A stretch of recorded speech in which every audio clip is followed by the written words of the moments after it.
bringing hope the world over. Hope Channel.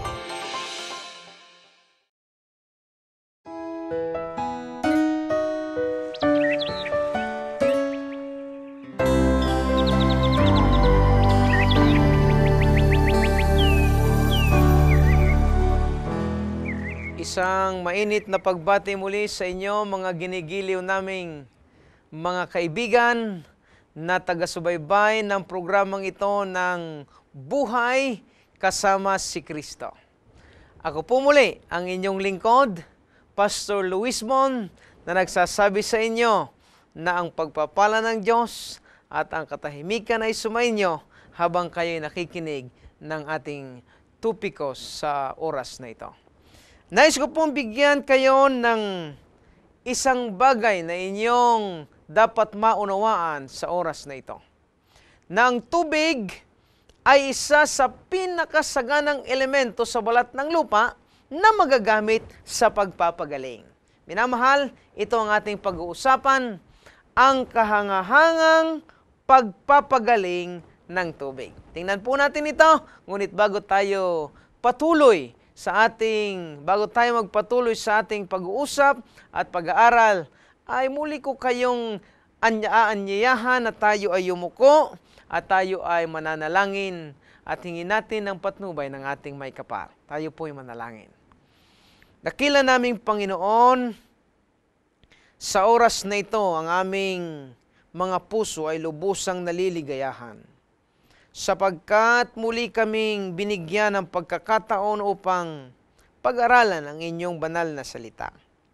Aming Panginoon, amin pong pinapakiusap na huwag niyo po kaming iiwanan, samahan niyo po kami, tulungan, bigyan ng kaalaman at katalinuhan, nang ang lahat ng aming mapapag-usapan ay makatulong sa aming pamumuhay at ito'y maging gabay sa pagiging maayos at ganap na inyong mga anak.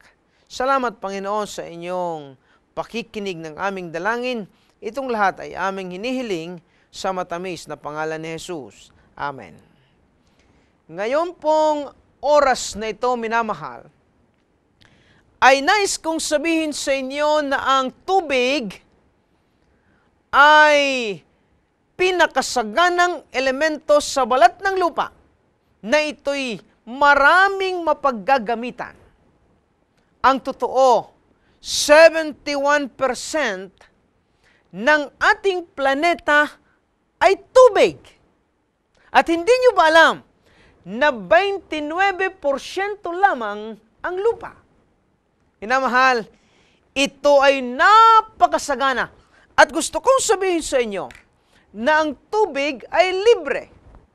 Ito ay ibinigay ng Diyos sa mga tao upang ito ay magamit ng tao. Papansinin niyo na maigi sapagkat ito ay napakahalaga. Minamahal, ang tubig sa Metro Manila ay hindi na masyadong sagana. Ang totoo niyan, ang ilan sa mga lugar ay naghihirap. Kaya't mayroong bagay na dapat inyong tandaan.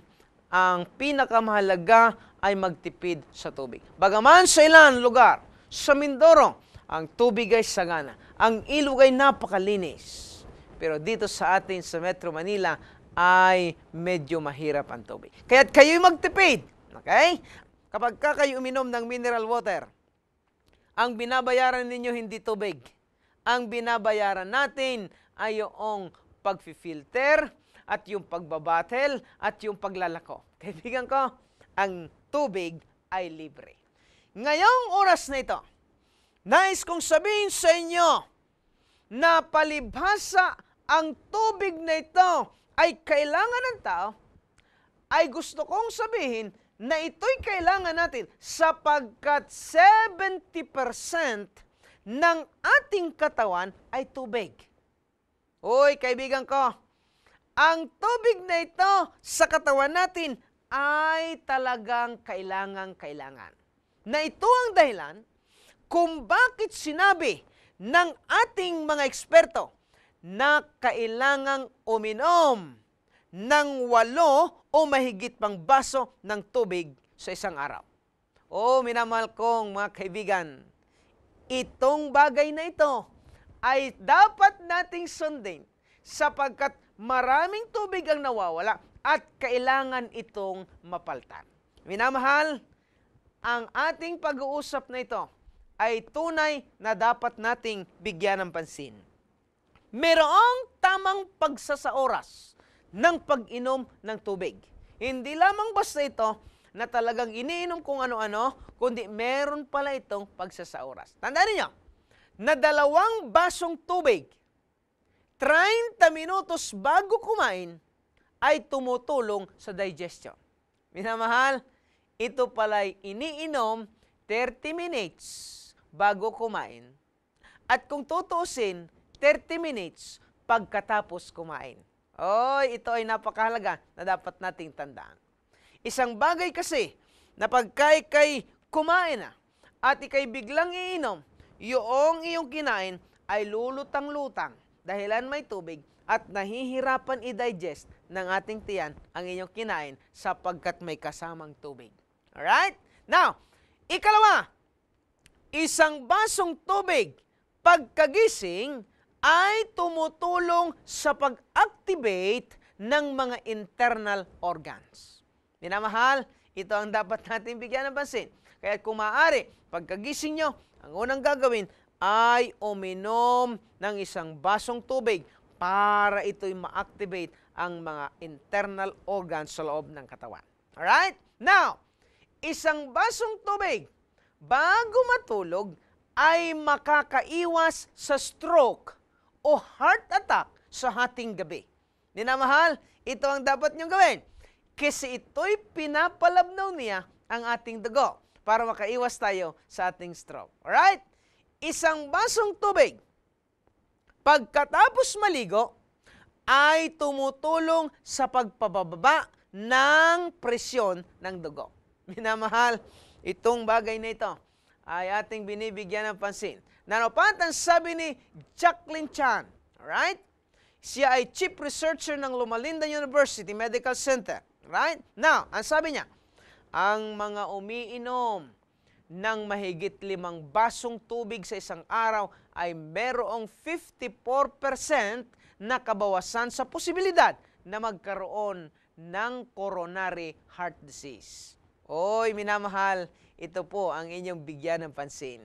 At ito rin, anya, ay nagbabawas ng 45% sa posibilidad na magkaroon ng kanser sa kolon at 79% kanser sa suso and then 50% kanser sa pantog. Minamahal, ang tubig ay napakahalaga. Itong tubig na ito ay kailangan sa loob ng katawan, hindi lamang sa labas ng katawan. At ito rin kamo, ang sabi niya, ay tumutulong sa pagpababa ng ating timbang. Kaibigan ko, itong bagay na ito ay inyong tatandaan sapagkat ito'y napakahalaga at kung sakali man ito'y mangyari sa katawan ninyo, ay magkakaroon kayo ng malusog na pangangatawan. Minamahal, gusto kong sabihin sa inyo, ang ilan sa mga nagagawa ng tubig sa katawan. Number 1, ang tubig ang siyang nagdadala ng mga nutrina sa ating bituka. So pagkatapos ninyong kumain, hintayin ninyo ang mga kalahating oras sumahigit bago kayo uminom para pagka ito'y na-digest na, dadalhin niya ito sa ating bituka.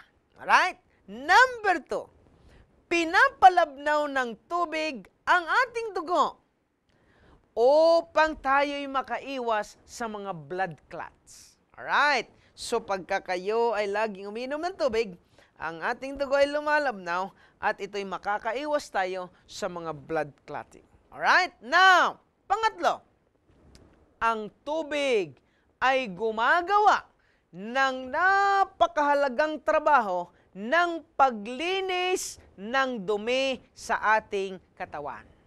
Minamahal, gusto ko sabihin ito sa inyo na ang tubig ang tagalinis.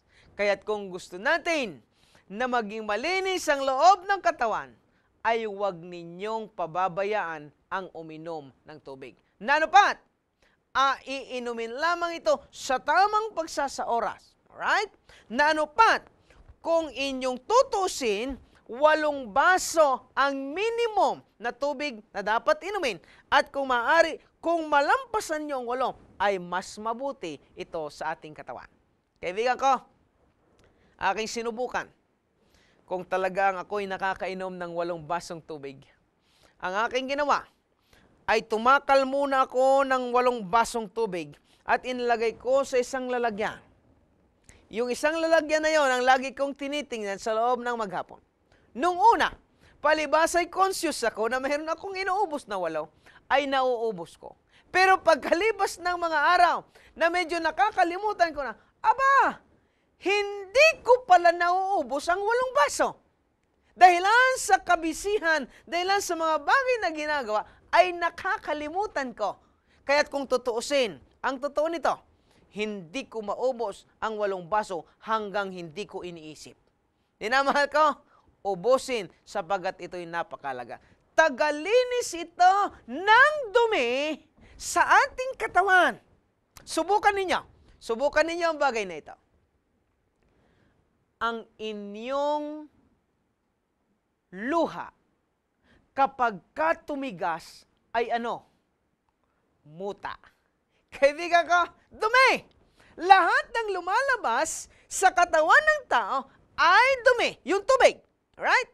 Kapag kayo'y pinapawisan at ang pawis na ito'y tumigas, ano ang ibig sabihin nun? Yan ay libag. Hoy, kaibigan ko, lahat ng dumi, maging yan man ay ihi, lahat ng dumi, lahat ng tubig sa katawan na lumalabas ay sadyang dumi sa loob ng katawan.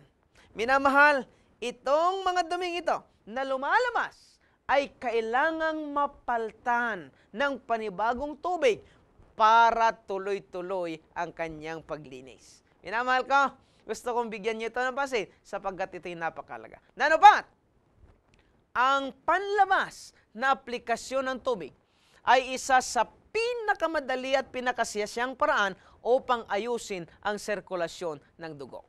Minamahal, nakakatulong ito sa sirkulasyon. Ang cold or cool bath, ito'y magaling na pampalakas.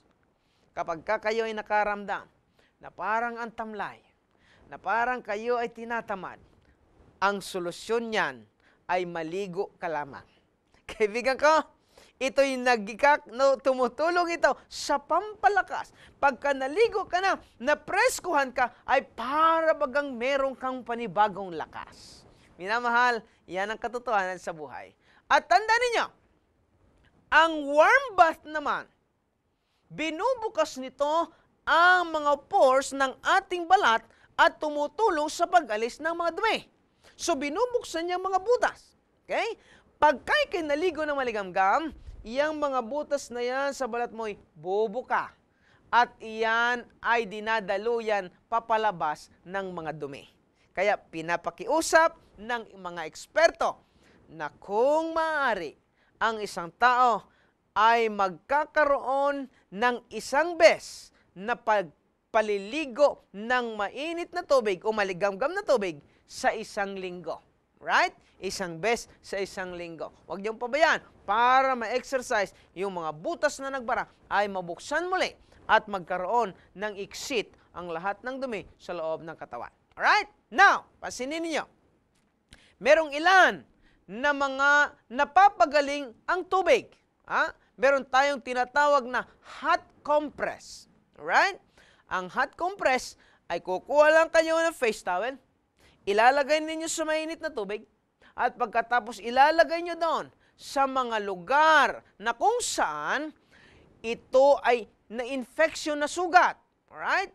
Ilapat nyo lamang doon. Pwede rin mga pigsa. Alright? Pwede rin na namamaga na bahagi ng inyong katawan. Okay? O kaya, yung mga na-sprain, na tapilok, na lumipas na ang isang araw na hindi pa humuhupa ang pamamaga. Okay? Pwede niyong ilapat doon. Alright? Now, meron ding mga muscles kayo na masasakit. pwede nyong i-hot compress. Okay? Mainit na face towel na ilulubog sa maligamgam na tubig. Alright? Merong ilan. Marami tayo. Meron din tayong tinatawag na heating compress. Mga napapagaling nito ay ang mabibigat na nararamdaman sa lalamunan katulad ng pharyngitis, laryngitis, tonsillitis, right? Lahat ng yan ay pwedeng gawin. Kahit ang mga rheumatic joint parts, okay, o kaya mga joint pains na sa mga joints ay pwede niyong lagyan ng heating compress. Ito ay nakakatulong. Marami ito. Hot and cold bath. Pwede niyong gawin. Right? Mga hot foot bath, na yung sinabi ko sa inyo nung nakaraan. Hot seats bath. Pwede niyong tingnan ito sa healing wonders of water. Kaibigan ko, ang tubig ay mabisa. Ang tubig ay hindi lamang basta na nagpapagaling sa lahat ng panlabas na karamdaman. Ang tubig ay pwedeng gamitin sa labas, pwedeng gamitin sa loob. At ito'y nagpapagaling ng mabisa sa lahat ng karamdaman na pwedeng pagalingin ito. Minamahal, bukod diyan, nais kong sabihin sa inyo na ang tubig ay merong kahangahangang pagpapagaling. Kung inyong naalala, si Naaman, at ito ay nakasulat sa aklat na manual. Ikalawang Hari, 5:10-15. Nanupat ang wika doon na si Naaman ay pinuno ng isang hukbo. Siya ay isang kitongin na meron siyang ketong na iyan na narin sa kanyang katawan na sugat-sugat ang laman. At si Eliseo ay nagsugo sa kanya na nagsasabi, ikaw ay yumaon at maligo sa Jordan ng makapito. Minamahal, alam naman ninyo,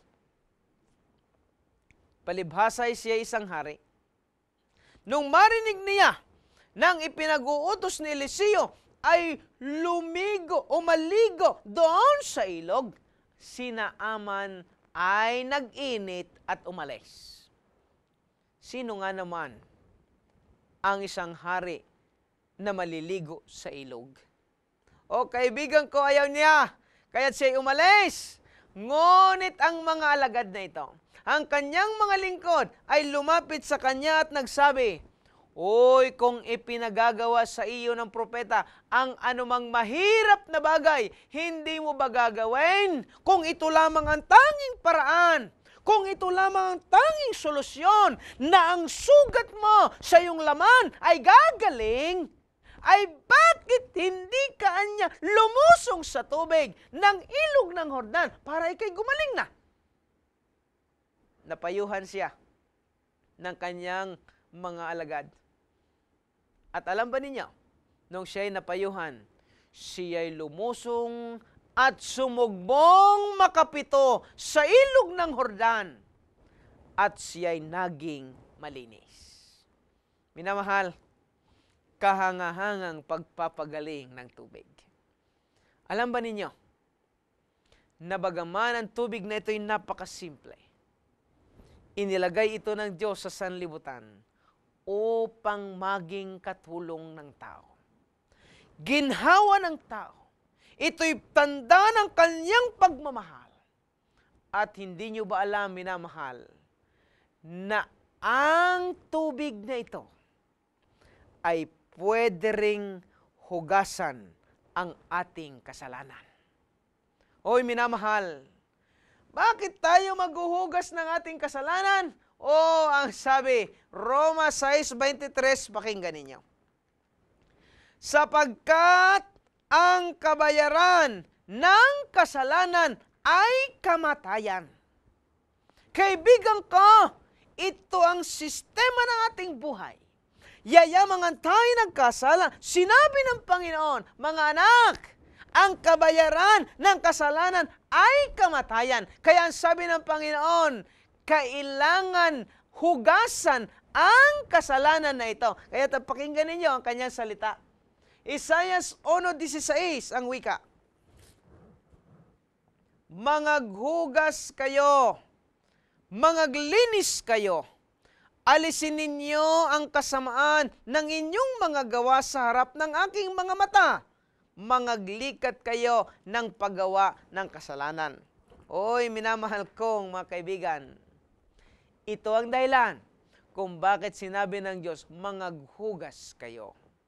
Alisin ninyo ang kasamaan, linisin ninyo, sapagkat ang kabayaran ng kasalanan ay walang iba kundi ang kamatayan. Nanupat ang wika ng Panginoon. Juan 8:24, inyong pakinggan. Ang sabi, sinabi ko nga sa inyo, na kayo'y mga mamatay sa inyong mga kasalanan, sapagkat malibang kayo'y magsisampalataya na ako nga ang Kristo, ay mga mamatay kayo sa inyong mga kasalanan. Minamahal kong mga kaibigan, ang kasalanan ay nakamamatay. Kaya't ang sabi ng Panginoon, mangaghugas kayo. Linisin ninyo ito sapagkat ang kasalanan ay tunay na nakamamatay. Kaibigan ko, ang tanong, paano hugasan ang kasalanan? Paano natin ito lilinisin sa ating buhay? Pakinggan nyo ang sabi ng manual upang makita nyo ang mga bagay na dapat gawin upang maiwasan natin ang tinatawag na kamatayan dahilan sa kasalanan na ito na ating nagawa. O ang sabi sa Gawa 22:16, ang wika'y ganito, at ngayon, bakit ka tumitigil? Magtindig ka at ikaw ay magbautismo at hugasan mo ang iyong mga kasalanan na tumatawag sa kaniyang pangalan. O minamahal, ang tanging paraan lamang pala ng paglilinis ng kasalanan ay ang mabautismuhan. Minamahal, gusto kong sabihin sa inyo ng tapatan na ang bautismo ay hindi ipinag-uutos ng relihiyon. Ang bautismo ay hindi rin pinag-uutos ng Seventh-day Adventist. Hindi po. Ang bautismo ay ipinag-uutos ng Diyos sa mga tao. At alam nyo ba kung bakit? Sapagkat hindi niya napapayagan muli na makapasok ang kasalanan doon sa langit. Kaya't ang sabi ng Panginoon, kung gusto mong pumasok sa aking kaharian, ang sabi niya ay, maghugas ka. Maghugas ka ng iyong kasalanan. O, minamahal ko mga kaibigan, sa oras na ito, gusto kong sabihin sa inyo, ang tamang pamamaraan ng paghuhugas. Nanupat, itong paghuhugas na ito hindi basta-basta. Sinabi ng Diyos na kayo'y magsitindig at mabautismo at hugasan ang inyong kasalanan. Kaya't ang bautismo ay paglilinis, paghuhugas ng ating kasalanan. Kaibigan ko, gusto ko kayong tanungin, aling bahagi ng katawan ang dapat hugasan kung ikaw ay maghuhugas ng iyong kasalanan? Minamahal, maaaring sasabihin ninyo na ang isip o ang inyong mga ulo. Pero susubukan natin. Alin bang bahagi ng katawan ang nagkakasala? Pansinin ninyo, tulungan ninyo ako. Halimbawa, ako'y nag-isip na ako'y magnanakaw ng saging sapagkat ako'y gutom. Ang tanong ko'y, aling bahagi ng katawan ang nagkasala? Ako'y nag-iisip pa lamang. Iniisip ko pa lamang na ako ngayon ay magnanakaw ng saging. Alin na nagkasala? Uy, kaibigan ko, tama ka. Ang iyong isip. Pero ngunit ito'y gusto kong alamin ninyo, na matapos kong isipin na ako'y magnanakaw, iminulat ko ang aking mata, nakita ko ang saging, alin na nagkasala? Oy, kaibigan ko, ang mata. Kaya dapat hugasan ng isip, hugasan ng mata. Pero nung aking makita ang saging, akin itong nilapitan. Alin na nagkasala? Oy, walang iba kundi ang paa. At nang ako'y nakalapit na doon sa saging, akin itong pinitas. Alin na nagkasala? O, walang iba kundi ang kamay. Binalatan ko, kinain ko, nilunok ko, idinumi ko. Alin ang dapat hugasan? Ang sabi ng iba, ang puwit sapagkat tumahi ka. Pero gusto kong sabihin sa inyo, na ang nagkasala ay ang buong katawan. At nararapat lamang na ang hugasan mo ay ang buong katawan. Kaibigan ko, ito'y maliwanag sa manual na ang bautismo ay paglulubog, paglilibing. Minamahal, ito ang tamang pamamaraan. Makikita nyo sa screen na ito'y inililibing. Minamahal ko, mga kaibigan, sinabi ni Dean Stanley na sa unang 13 siglo, ang universal na pamamaraan ng bautismo ay ang matatagpuan sa bagong tipan at ang ibig sabihin ng bautismo ay ang paglulubog, paglublob sa tubig. Minamahal, paglulubog. Kaya't makikita nyo, sa iglesia ng Pilipos, noong 1st century, meron silang mga baptistry. Makikita nyo sa inyong screen. Meron din na baptistry noong si Vladimir the Great ay bautismuhan ng hari sa Russia. Doon sa kanilang baptistry. Dahil kailangang ilubog, ilublob sa tubig. Minamahal ko, kahit sa Roma, sa harap ng kanilang simbahan, ay meron din silang baptistry. Dahil inilulubog talaga ang binibinyagan simula pa noon. Ngunit, pakinggan nyo na maigi, noong 12 siglo na, ang pagbabautismo sa pamamagitan ng paglublob sa tubig, ay pinalitan na naman ito ng pagbubuhos sapagkat ito daw ay mas kumbinyente kaysa paglulubog sa tubig. Minamahal, gusto kong sabihin sa inyo na kailanman hindi maaaring palitan ang ipinag-uutos ng Panginoon.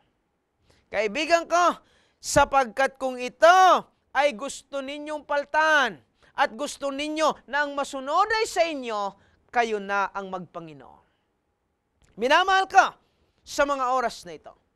Ang pagbabautismo na tunay ay inilulubog. Bakit?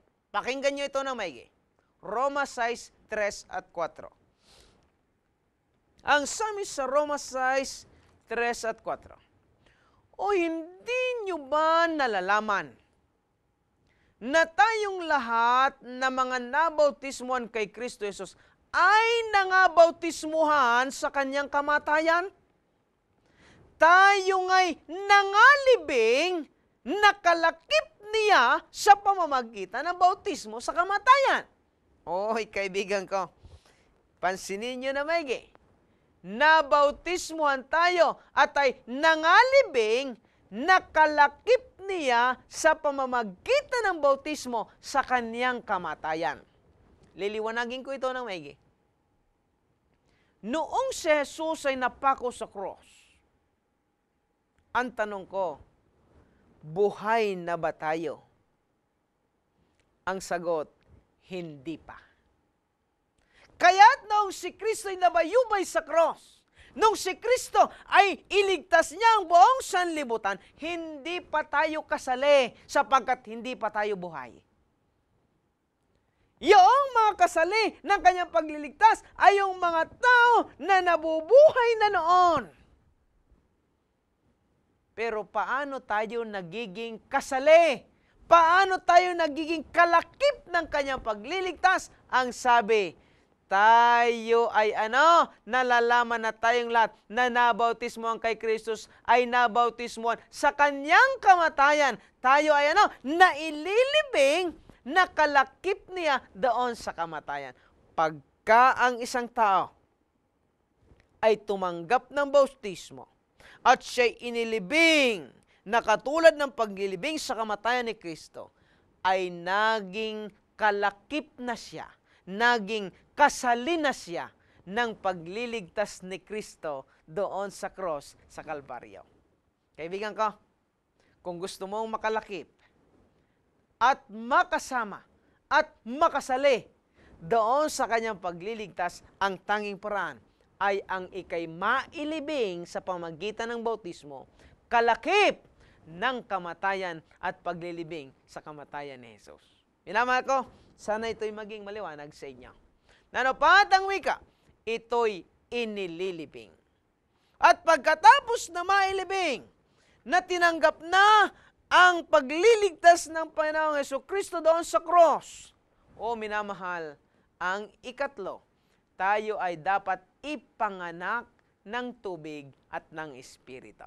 Pakinggan nyo na maigi. 1, 3 hanggang 5. Sumagot si Jesus, maliban na ang tao'y ipanganak na muli, ay hindi siya makakakita ng kaharian ng Diyos. Sinabi sa kanya ni Nicodemo, paanong may papanganak ang tao kung siya'y matanda na? Sumagot si Jesus, maliban na ang tao ipanganak ng tubig at ng Espiritu, ay hindi siya makapapasok sa kaharian ng Diyos. Minamahal, malibang ipanganak ng tubig at ng Espiritu. Gusto kong sabihin sa inyo ito na maigi. Ipanganak. Ang itaong ipinapanganak ng kanyang ina ay hindi galing sa kilikili, kundi galing sa loob. Ipinapanganak, lumalabas galing sa loob. At kung ikaw ay ipapanganak ng tubig, dapat galing ka sa loob ng tubig at ikay lumalabas. Kaya't ito ay ipinapanganak ng tubig. Pero, gusto kong sabihin sa inyo ang dalawang bagay na ito. Ipanganak ng tubig at ipanganak ng Espiritu. Dalawang bagay ang kailangan mangyari sa inyong buhay. Na kahit ulit-ulitin mo man na ikay ilublob sa tubig, ulit-ulitin mo man na ipanganak ka ng tubig, at hindi ka kailanman naipanganak ng Espiritu, ay walang saysay ang paglublob sa tubig sapagkat ang Espiritu ay hindi nangyari. Dalawang bagay, ipanganak ng tubig at ng Espiritu. Minamahal ko mga kaibigan, ang tanong na dapat nating bigyan ng pansin ay ito. Ano ang ibig sabihin ng ipanganak na muli sa Espiritu?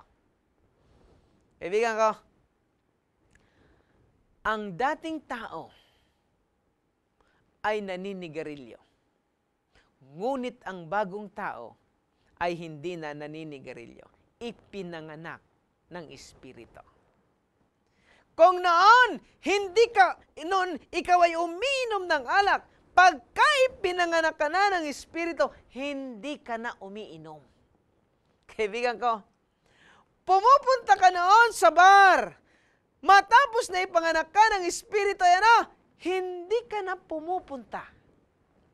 Kaibigan ko, nagsusugal ka noon. Nung pinanganak ka ng Espiritu ay hindi ka na nagsusugal. Sumusuway ka sa batas ng pagkain noon. Ngayon ay sumusunod ka na sa batas ng pagkain. Noon ay sumusuway ka sa batas ng Diyos. Pero ngayon sumusunod ka sa batas ng Diyos. Noon ay hindi ka nangingilin ng Sabat. Ngayon ay nangingilin ka na ng Sabat. Pawang na bago ka na. Ipinanganak ka na ng Espiritu. Pakinggan nyo. Ang aklat ng 2 Korinto, Kapitulo 5, versikulo 7. Ganito po ang pagkasabi. Kaya't, kung ang sino man ay na kay Kristo, siya'y bagong nilalang. Ang mga dating bagay ay nagsilipas na. Narito, sila'y pawang naging mga bago. Minamahal kong kaibigan, sila ay nabago na. Ako'y naniniwala na mayroong mga tao na kahit ilublob mo ng makailang beses sa tubig, ay lalabas na hindi pa rin nababago ang espiritu. Kaibigan ko, walang saysay ang paglublob sa tubig.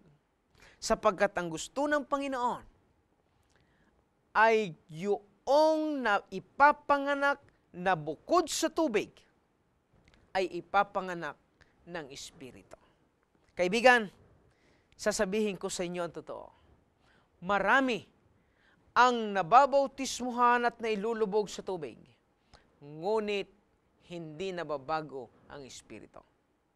Katulad diyan ng isang ahas, nagpapalit din naman ang kanyang balat. Pero matapos na magpalit ng kanilang balat, ay ahas pa rin. Kaibigan, ang gusto ng Panginoon ay katulad ng caterpillar. Na ang caterpillar na ito ay isang uod. Ngunit, sa kanyang pagbabago ay hindi na siya uod, kundi siya nagigis siyang butterfly o paru-paro. Minamahal, ito ang gusto ng Diyos. Iyan ang ibig sabihin ng ipinanganak sa Espiritu ng wika ng banal na aklat. Siya'y pawang mga bago na, ang mga nakaraan ay lumipas na, siya'y bago na ngayon. Kaibigan ko, gusto kong sabihin sa inyo to sapagkat napakahalaga. Ngunit, hindi lamang yan ang ibig sabihin ng bautismo. Ang bautismo ay pagganap ng buong katuwiran. Minamahal ko mga kaibigan, gusto kong sabihin sa inyo ito sa mga oras na ito, na maaaring sabihin ninyo sa akin, Pastor, hindi ko na kailangan ng bautismo sapagkat ako'y mabait naman, matulungin, ako'y tumutulong sa gawain, hindi na kailangan ng bautismo. Kaibigan ko, tandaan ninyo, na ang bautismo ay pagganap ng buong katuwiran. Kahit ikaw ay mabait, kahit ka matulungin, kahit wala kang kaaway, kahit sumusuporta ka sa gawain, kapag ka hindi ka pa nabautismuhan, ay hindi mo pa nagaganap ang buong katuwiran. Alam niyo ba kung bakit? Si Kristo'y matulungin. Si Kristo'y walang kaaway. Siya hindi siya nagpapabaya sa gawain. Pero lumapit siya kay Juan at ang sabi niya, bautismuhan mo ako sapagkat ganito ang pagganap ng buong katuwiran. Minamahal, iyang bagay na yan ay dapat ninyong bigyan ng pansin. At bukod doon, sinabi sa atin na itong bautismong ito, minamahal ko, ay patunay ng pagtanggap at pagsampalataya sa Ebanghelyo. Pakinggan niyo ito. Marcos 16:15-16. Ganito ang wika. At sinabi niya sa kanila, magsiyaon kayo sa buong sanlibutan at inyong ipangaral ang Ebanghelyo sa lahat ng kinapal. Ang sumasampalataya at mabautismuhan ay maliligtas. Datapwat ang hindi sumasampalataya ay parurusahan. Kaibigan ko, ang patunay na ikaw nga'y sumasampalataya ay kailangan ipakita mo sa pamamagitan ng pagpapabautismo. Sapagkat ngayon, sa mga oras na ito, sabihin mo man sa akin, Pastor, paniwala lahat ako sa iyong sinabi. Sapagkat nababasa at nakikita ko sa manual, ngunit kung ito'y hindi mo ibibigay ang iyong sarili sa pagpapabautismo, sasabihin ko sa iyo, hindi ka totoong sumasampalataya. Minamahal, dahil ito ang patunay na ikaw nga'y sumampalataya at tumanggap sa Ebanghelyo ng ating Panginoon na nakasulat sa manual. Minamahal, ito lamang ang pagpapakumbaba. Naalala niyo ba? Ang sinabi ko kanina, si Haring Naaman. Ang tanging lunas ng kanyang buhay ay ang maligo lamang doon sa ilog ng Hordan. Kung hindi siya nagpakumbaba, kahit siya'y hari, hindi siya makakasumpong ng kagalingan. At kung sino ka man, ano man ang estado sa iyong buhay, kaibigan ko, hindi ka makakatanggap ng kaharian ng Diyos hanggang hindi ka nagpapakumbaba na magpasakop sa Kanyang kalooban.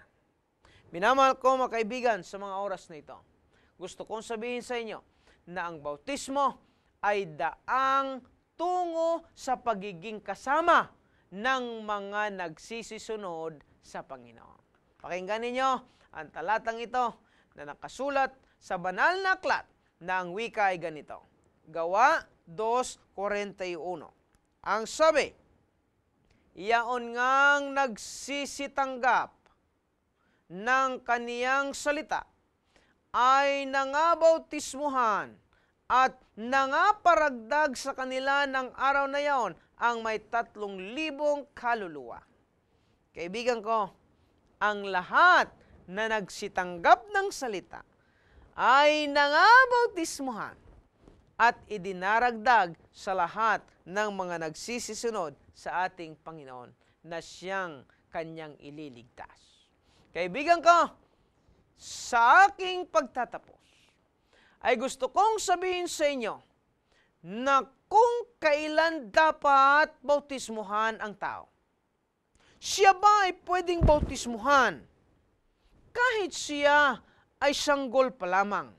Kaibigan ko, gusto kong sabihin sa inyo, Gawa 16:32 at 33. Ganito po ang pagkasabi dito sa Gawa. At sa kaniya'y sinalita nila ang salita ng Panginoon, pati sa lahat ng nangasa kaniyang bahay. At sila'y kaniyang kinuha ng oras dingyaon ng gabi at hinugasan ng kanilang mga latay at pagdakay binautismuhan siya at ang buong sambahayan niya. Minamahal, kailan? Matapos na siya makarinig ng salita ng Panginoon. Kaso yung problema, pagka ito'y bata pa, ay hindi niya pa alam ang salita ng Panginoon. Hindi niya pa rin ito maiintindihan.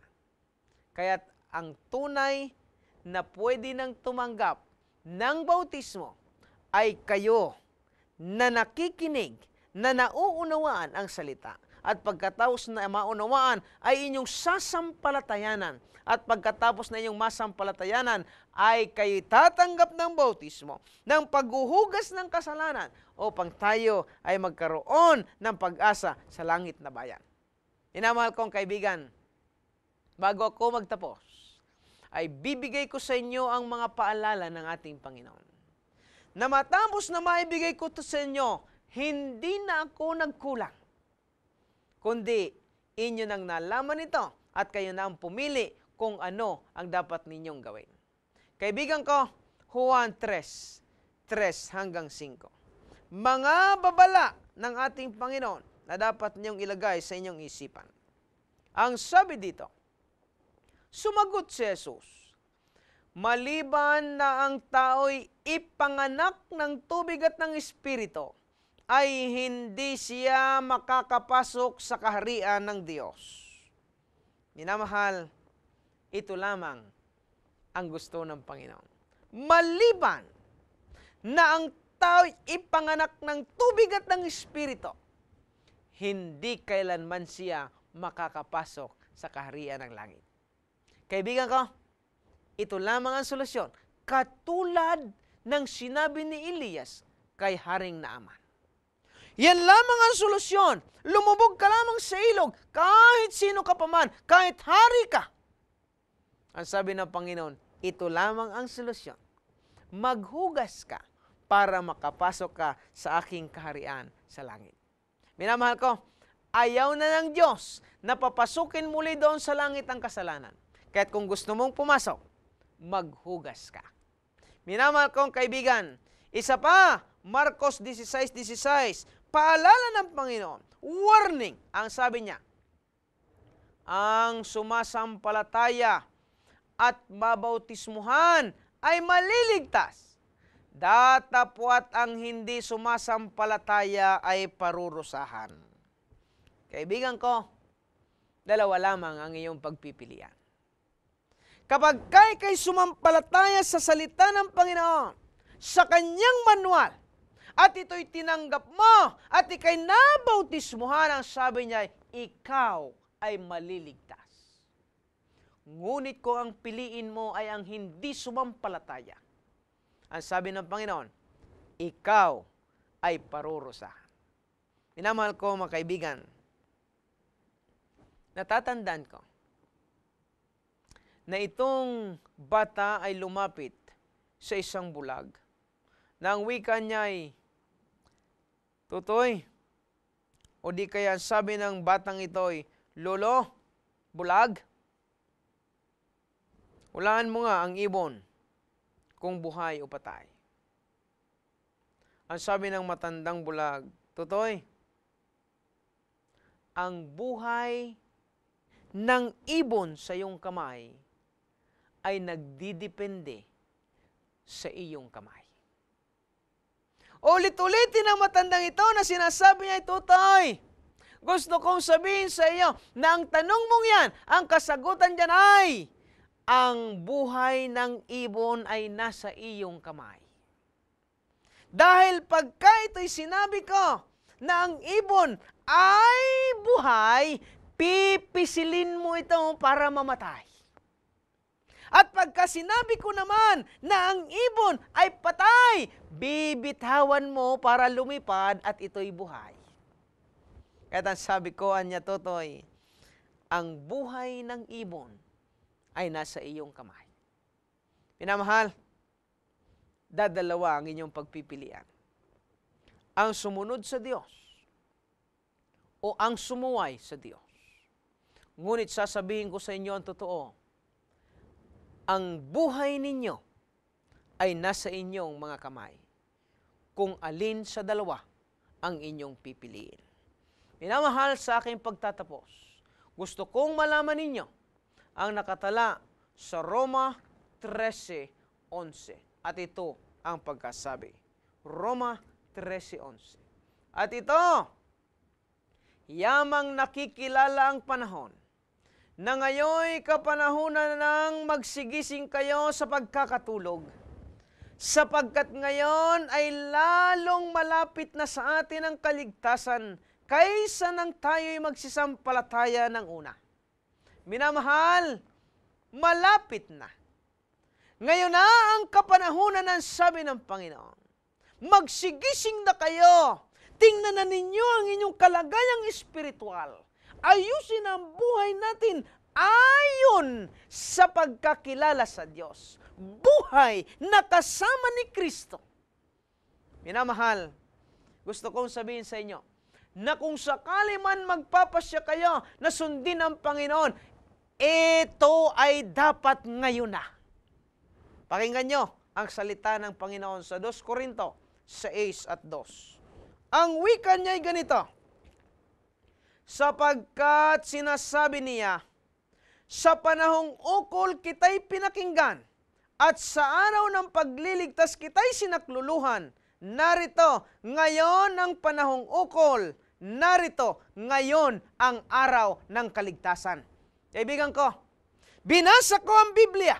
Simulang Henesis hanggang Apokalipsis, wala akong nakita na nagsasabi ang Panginoon na ang kaligtasan ay bukas. Inulit-ulit at ang sabi ng Panginoon lagi, ang kaligtasan ay ngayon na. Bakit ito sinabi ng Panginoon? Pakinggan ninyo. Minamahal ko, bakit sinabi ng Panginoon? Pakinggan ninyo. Santiago 4:14 ang wika. Kayo ngang hindi nakakaalam ng mangyayari bukas. Ano ang inyong buhay? Kayo nga'y isang singaw na sa sandaling panahon ay lumilitaw at pagdakay napapawi. Minamahal kong kaibigan, buhay natin ay singaw. Singaw na nagpapakita lamang. Panandalian, ngunit nawawala. Minamahal, Ito ang dahilan kung bakit sinabi ng Panginoon na ang kaligtasan ay ngayon na. Gusto kong panoorin nyo ang video ito na magpapatunay sa inyo na kinakailangan ang buhay ay laging nailalagay sa kamay ng Panginoon. O minamahal kong mga kaibigan, ang Panginoong Diyos ay hindi nagpapabiro. Sino ang nakakaalam ng bukas? Sino ang mag-aakalang ako'y narito pa bukas? Sino ang mag-aakalang ikaw ay buhay pa bukas? Kaibigan ko, walang nakakaalam. Ito lagi ang sinasabi ng Panginoon, ngayon ang araw ng kaligtasan, piliin mo ang buhay. Huwag kang mag-atubili. Sampalatayanan mo ang Diyos sapagkat siyang may-ari ng lahat. Siya ngayon ang nakakaalam ng buhay natin. Siya ang may-ari ng langit. At kung gusto mo pumasok, siya lamang ang dapat mong sundin. Kaibigan ko, nais kong makapiling kayo sa ating Panginoon. Kaibigan ko, nais ko na tayong lahat ay makarating sa kanyang luklukan. Kaya ngayon, bago tayo magtapos, anyayahan ko na kayo yumuko sa isang espesyal na panalangin ng pagtatalaga na sana'y ang kaharian niya ay ipagkaloob sa atin bilang kanyang mga anak na naging masunurin, nagpakumbaba at nagbigay ng ating buhay at naglinis ng ating kasalanan dito sa lupa. Tayo po'y manalangin. Dakila naming Panginoon na kayo'y nasa langit. Nagpapasalamat kami, Amang Banal, na bagaman kami punong-puno ng kasalanan dito sa sanlibutan ay merong pag-asa. Pag-asa na inyong iniutos sa amin na maaari kaming maghugas ng kasalanan upang kami makarating dyan sa inyong kaharian sa langit. O aming Panginoon, nakikiusap kami, sapagkat ang kaaway ay nagmamatulin, malakas, na pilit na inaagaw ang aming kaluluwa sa inyo. Tulungan ninyo, O Diyos, ang aming mga kaibigan na nakapakinig ng pabalitang ito.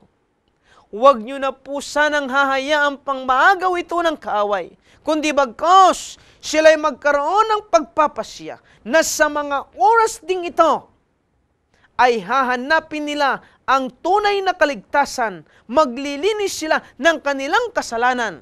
At kung maaari, Panginoon, huwag nyo na po silang pababayaan.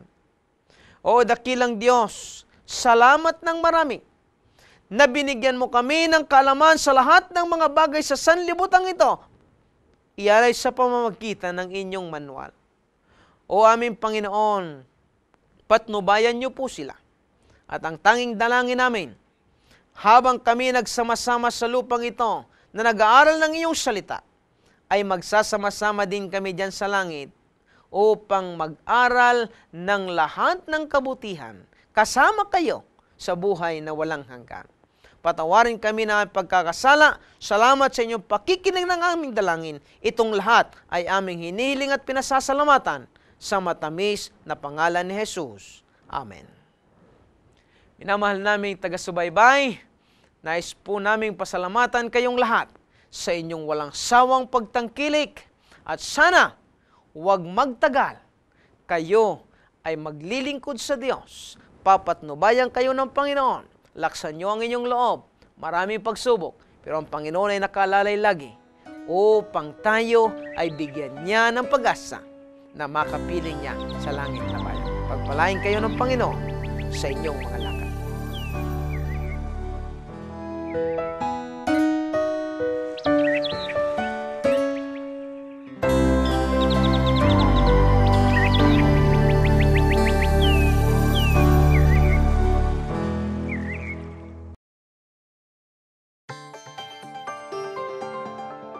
You're watching Hope Channel, around the world.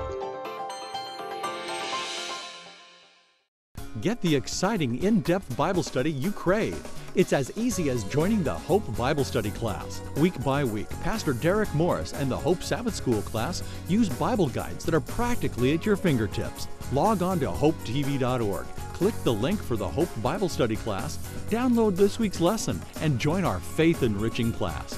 You can also download past and future lessons and study a variety of other topics. Go to hopetv.org and click on the Hope Bible Study class. Hope Channel is sponsored by the World Seventh-day Adventist Church.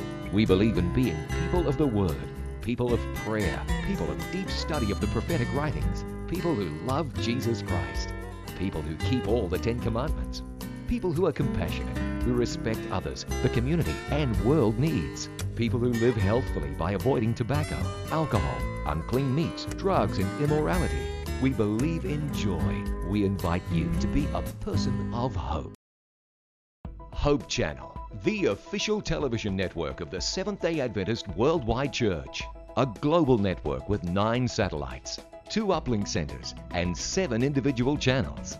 The Hope Channel Network ministers full-time in 9 languages, 24/7, to every kindred, nation, and tongue, reaching the world's 7 billion through more than 400 cable TV networks, more than 150 television stations, satellite broadcast, and the internet. In countries closed to Christianity, in crowded cities, to people hostile to the gospel, to your family, neighbors, and friends. To learn more about Hope Channel's exciting ministry or to order a Hope Channel dish, call 1-888-393-4673 or log on to www.hopetv.org. You can also write us at P.O. Box 4000, Silver Spring, Maryland, 20914, USA. Be in too. Join the Hands of Hope Ministry, a visionary group of Christians rapidly spreading the gospel to all the world, every minute of every day. In large, crowded cities, in high-rise apartments, and in countries where missionaries lose their lives, Hope Channel is there, making a difference and changing lives. After traveling the globe for nearly 40 years sharing the gospel of Christ, I know of no better way to communicate the gospel than television. You can be a hand of hope in giving the gospel to spiritually hungry people. As a Hands of Hope member, you'll receive monthly reports on Hope Channel's global progress, thrilling mission stories on DVD, and a membership card that allows you 10% off all your book purchases at Adventist book centers across North America. So write, call, or visit us online to receive your free Hands of Hope brochure to learn more about how you can make a powerful difference in God's work with the Hope Channel.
Before marriage, men seem to be intentional about spending quantity and quality time with their girlfriends.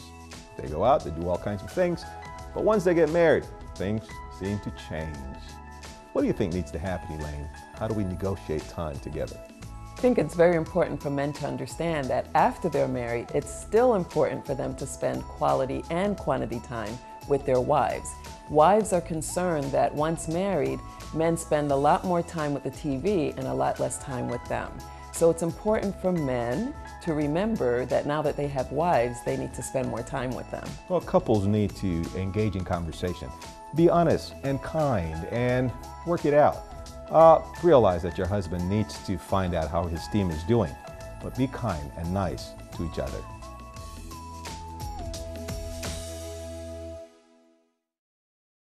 You are cordially invited. Every Saturday, Seventh-day Adventists around the world meet together to worship God, and we invite you to join us in Sabbath worship. The first part of our worship service focuses on in-depth group Bible study. We call this the Sabbath School. The Divine Worship service features the Bible preaching service led by the pastor or a local elder. The entire service features prayer, enthusiastic singing, music, and fellowship. We extend a warm invitation for you to join us. Jesus said, "Go." And the Hope Channel is obeying. Tell the world now with the Hope Channel. The Hope Channel is telling the world about Jesus in every country, every city and village, in every home, 24 hours a day. The Hope Channel. For every woman, there is a call to serve. For every woman, there is a place for ministry. For every woman, there is a need to tell the world. For every woman in the world, there is women's ministries.